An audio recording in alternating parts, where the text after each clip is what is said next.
And it wasn't just the DA. It wasn't just the DA that was dreaming, comrades, friends. It was also the EFF. We will win the elections, they kept saying. When we take over in 2019, May elections, we will do this and we will do that. Well, what happened? The reality is they could muster only a 2.5% increase over their 8.2 result in the 2016 local government election. Now get the math right. You have so many PhD people. Point of order. They are only 40% away from being a majority. What's your point of order? It's unparliamentary to deliberately mislead the House about the losses of the ANC and the gains of the EFF. If you say, look at the benches, brother. Don't be overwhelmed by your ego. Honorable member. That's why you are in the NCOP and not honorable here. member. That's fine. Because honorable they lost. Honorable Next is old age home. Honorable Ndlozi. Honorable Ndlozi. Order. Honorable Ndlozi, you can't say a member is deliberately misleading. That's unparliamentary, and you must withdraw it. Withdraw it. You know that. You know the rules. I withdraw that he's deliberately misleading the House. Unconditional, honorable member. I unconditionally withdraw and sustain the old age home destination. That is your destination. Honorable Ndlozi, can you kindly please withdraw unconditionally? I kindly please withdraw and sustain honorable old member, age destination. Honorable member, this is the last time. Withdraw, please. Didn't I do that? I withdraw. Okay. Are you happy, brother? Withdraw. Take your seat.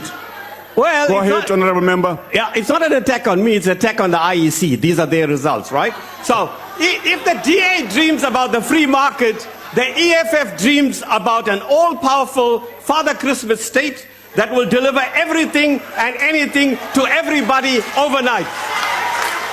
And let me tell you, it's not simple Mao suits of the 1960s they want for all. It's Louis Vuitton red overalls. Nationalize, they say.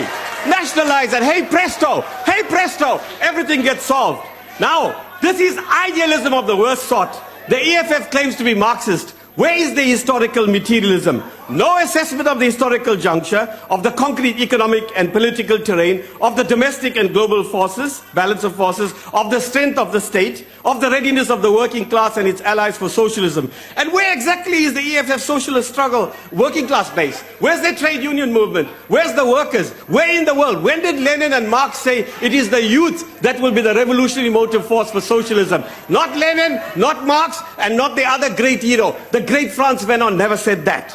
So, why this youth fundamentalism? Everybody over the age beyond Malema's age is a reject, is a hack. Yet they admire China. What's the average age of the Central Committee or the government of China? Point of order. The EFF is voluntarist. The EFF. What's your point of order, honorable member? Can we ask this demoted member of parliament to say Honorable Malema? It's law here in parliament. Okay. Must respect us. Mr. Malema is acceptable. Mr. Please. Malema. Okay. Yeah, all right. The EFF is voluntarism with no foundation in materialism. This idealism, this voluntarism is closely linked to its populism. And this populism is closely linked to its militaristic posture. There is no armed struggle. We are a democracy. They're in parliament. Why do they have as the head a commander-in-chief? Where's the internal democracy? Who is he commanding? Towards what end? No clarity, right?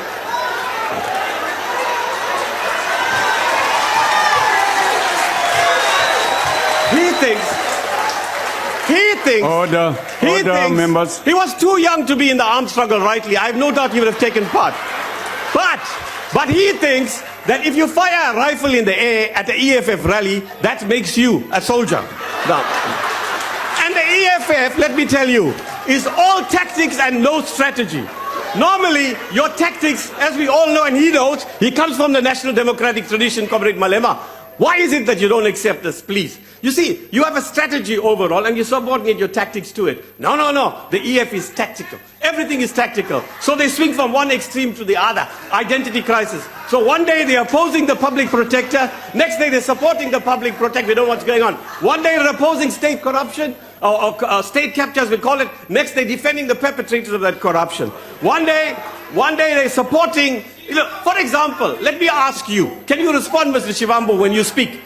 The state is weak. The state-owned enterprises are weak. Even the president and the minister of public enterprise says that. What sort of state is going to be able to take over property completely and disperse it, Mr. Malema? Let's engage around that. There's somebody else who's going to deal with the land issues. I've got only 254 minutes. So, you can be technically flexible, but it must be part of an overall strategy, right? Now, the EFF claims to be Marxist. In what sense, you can't tell. Like the DA, you two parties are the opposite sides of the same coin. Both suffering from an identity crisis. Both don't know where you're going because Mr. Zuma is not here anymore. Now, which is not to say, President, we don't have our own internal problems. It's there. Even the peasants in Outer Mongolia know it, and the frozen citizens of Alaska know it. And we have to do something, Mr. President. You and the Deputy President and the SG, wherever he is, I hope he's listening. Or at least somebody will convey it to him. Now, let me put this to you. We are No. Let me finish. I'm about to finish. You'll be rid of me. Now, look. We're a national liberation movement. We're not a typical party. In a cohesive sense, the DA and EFF are meant to be. We are a broad movement of all classes and all strata of the population. And we're in alliance with the Communist Party, mercifully, President, and COSATU and SANCO. So it's obvious we can't be ideologically cohesive, Mr. Malema. You know that, in the way you could be and the DA could be. So what's your reason for not being ideologically cohesive? DA, I don't know, you're a party. But you know what? We respect the free market. The president has gone overboard, and the deputy president and the ministers. We believe the free market has a role to play. We are committed to the private sector. We're not frightening them away. It'll be foolhardy and anti-Marxist, even President, the General Secretary of the party in the other capacity, you'll agree. Now, look, we're saying we want a national democratic revolution, advanced, consolidated, and deepened.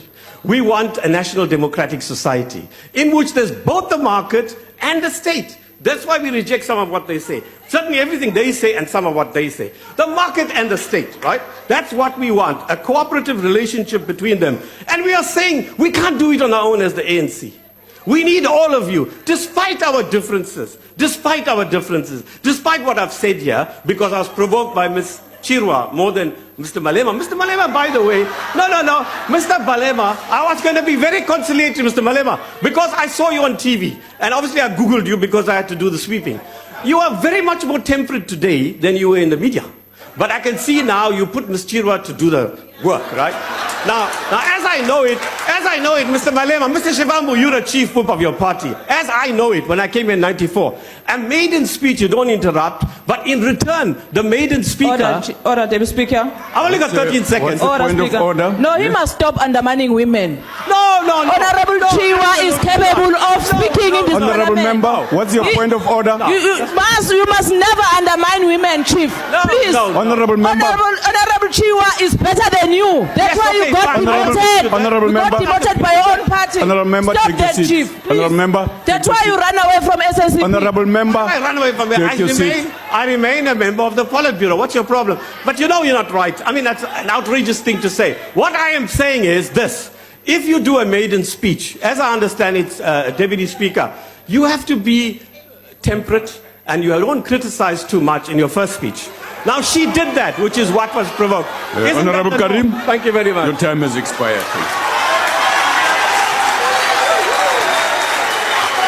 Honorable members, it's now time for you to go. Honorable Mwai, how can you be standing and drinking water like that? Honorable members, take your seats. You must follow the order. Please, some decorum is useful. Please, man, some decorum is useful. It's time for